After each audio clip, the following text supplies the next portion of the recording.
That isn't a tree. It's a fucking bird.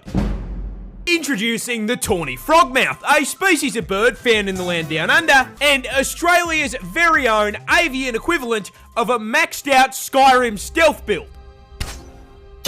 Now you may be thinking to yourself, well, it can't be that stealthy. I can see it. Yeah, you can. You can see that one. Did you see the one right fucking next to it? Now, the important question is, why the fuck do these things have predator camo? Well, there's two reasons. First of all being, it's fucking Australia. You see, these bad boys are primarily nocturnal, staying on the move during the night and dive bombing unaware insects to meet their bulking goals. However, that means that during the day, they sleep. And in a country where at any point you can be bitten, mauled, stung, or fucking drop-kicked to death, laying down in the wrong spot can turn a short nap into the forever sleep. So, in order to prevent themselves from becoming an item on a snake's KFC order, these tactical chickens evolved the ghillie suit to basically allow them to fucking disappear. Being practically invisible allows them to unlock their second passive, fucking DoorDash. You see, these guys are so fucking good at cosplaying a stick that not only do predators mistake them for Groot, but so does their prey. And so, whenever they take a nap, they just leave their mouths open a little bit.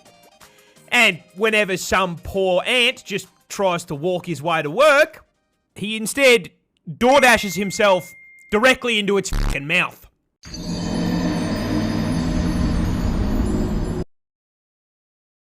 Australia just found a new insect. Who's that Pokemon? And in a certified Australia moment, it is unironically called the fucking Lucifer bee. Because of course we have the Satan bee.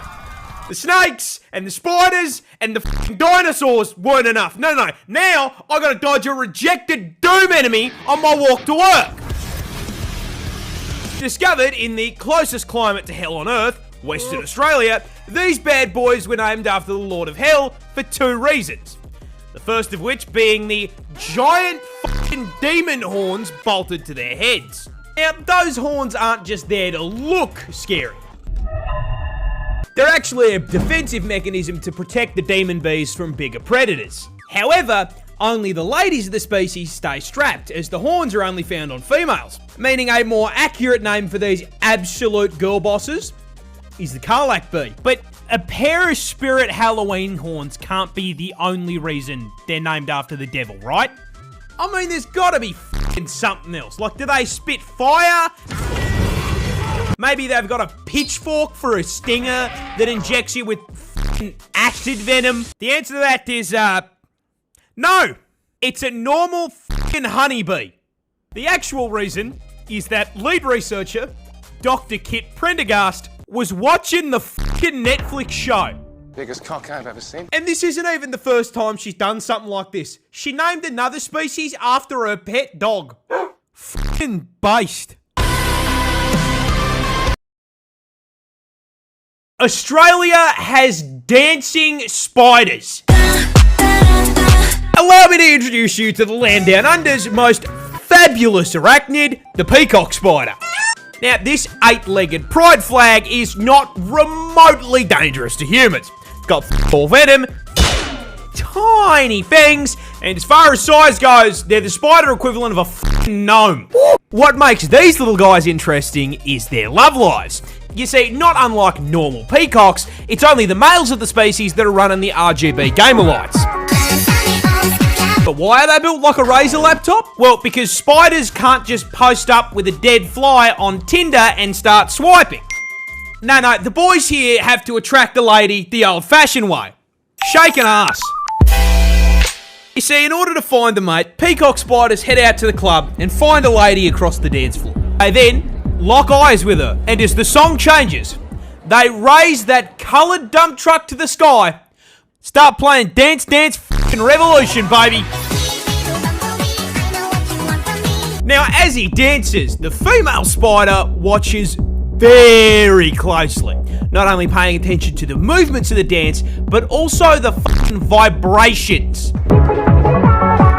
And if our protagonist here can nail Osu Valentine's edition just right, the female spider will slowly approach, lean in for a kiss, and... But, here's the thing. If he fucks up the dance, he fails the charisma check. And if he fucks the charisma check, he's no longer boyfriend material. He's a fucking Happy Meal. And all the time that you're wasting all my bridges, but... This turtle breathes through its butt. No, this is not a joke. This is a Fitzroy River turtle, native to the land down under, and as with most of the shit found in God's drafts folder, its existence begs a single question. Fucking why? Well, these little guys are freshwater bottom feeders, snatching and consuming the children of aquatic insects and munching down on the occasional ribbonweed salad. And as with most river turtle species, this requires them to spend most of their time in the water. Now, rather than doing what most turtles do and developing an insane lung capacity, the Fitzroy decided to evolve a set of gills alongside their lungs to allow them to stay underwater for 3 weeks at a time. Hello, how are you? 3 weeks later. I am under the water. However, when placing the gills, God was absolutely fucking plastered. And instead of placing them on the neck like a normal animal, he slipped on a beer can and not only placed them on its ass, but inside of it. And you know what makes this even worse? Turtles do not have a single-purpose hole like you or me. They have a cloaca, which is the fucking Swiss Army knife of holes. This means that Fitzroy River turtles shit, piss, breathe, and fucking mate out of the same hole. This tree grows grenades. You see, this is a sandbox tree, native to South America, and before we even address the frag grenades growing in the branches, we are going to start at the bottom of the tree, because I feel it's important that you understand that this tree was designed from the roots up by God himself to fucking hurt you. Growing up to a staggering 60 meters in height. The first phase of the fucking boss fight that is this tree is the giant, inch-long, rock-solid bark combat knives covering the thing from top to bottom. Now, if Groot's cousin being armed like the average British resident was not enough to stop you from getting too close, touching the tree will immediately make you realise it is not ribbed for your pleasure. It's for your fucking poison. Yep, as if the spikes weren't enough, the sap of the sandbox tree is very fucking toxic, causing severe itching and rashes on contact, and if you some fucking how get it into your eye, it will temporarily blind you. That all pales in comparison to what you came here for. The reason, the other name for this thing, is the fucking dynamite tree. The fruit. You see, these fruits aren't meant to be eaten. In fact, they're poisonous. Put it in your mouth, you'll cramp up, vomit, and shit yourself. No, they are made to spread the seeds of the sandbox tree in the most American way humanly possible. Explosions. The fruits are basically seed-filled time bombs.